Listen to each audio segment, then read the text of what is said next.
Dombivli MIDC मधील कंपनीत स्फोटात 8 जण ठार तर कामगारांसह 64 जण जखमी। डोंबिवलीतील एम्समध्ये जखमींवर उपचार, 4 जण ICU मध्ये।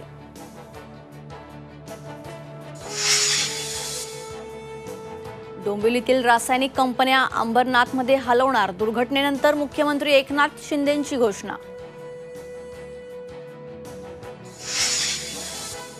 पुणेकार अपघात प्रकरणी विशाल अग्रवालसह 3 आरोपींची पोलीस कोठडी आज संपणार।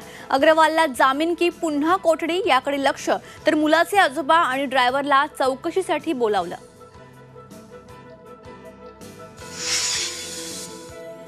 पुणे अपघातातील अल्पवयीन आरोपीच्या नातेवाईकांचा मुजोरपणा, पत्रकारांवरच संतापले आरोपीचे नातेवाईक, पत्रकारांचे कॅमेरे हिसकावण्याचा प्रयत्न।